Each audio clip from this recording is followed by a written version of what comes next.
తిలక్ వర్మ ఒక్కడు ఆడితే మన తెలుగు ప్లేయర్స్ అందరికి ఎంత గర్వంగా ఉన్నది మామ నిజంగా.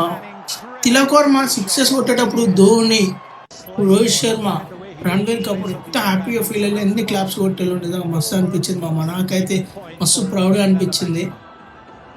మనలో బ్యాటింగ్ ఇచ్చి వాడేసిళ్ళు అనుకుంటే బౌలింగ్ వచ్చేసరికి అంటే మామ బూమ్రా, ఒక్క బూమ్రా మామ అంతే. ఇక బూమ్రా ఎట్లా వేసిండు మామ. అందరు ఎన్ని రన్స్ ఇచ్చినా కూడా అసలు రన్స్ ఇవ్వకుండా వికెట్లు తీసుకుంటా జాకబ్ బెటర్ నిజంగా హ్యాండ్స్ ఆఫ్. 100 కొట్టిండు, లాస్ట్కి అయితే రన్అట్ లెక్క అవుట్ అయిండు, కానీ అవుట్ కాకుంటే కళ్ళు మూసుకొని తీసుకోబోతుండే మా ఇండియా నుంచి మ్యాచ్.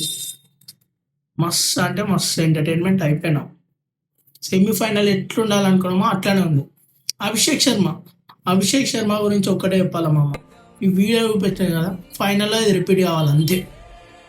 మొత్తం న్యూజిలాండ్ ప్లేయర్స్ వచ్చి అసలు ఇట్లా కొడుతున్నాడు సిక్సెస్ అన్నట్టు ఇది రిపీట్ కావాలా మన ఎస్ఆర్ఎస్ ఫ్యాన్స్కు. సాటిస్ఫాక్షన్ అయిపోలే, అరే అభిషేక్ శర్మ మళ్ళీ ఫామ్లోకి వచ్చిండు, రన్స్ కొట్టిండు ఫైనల్ అని.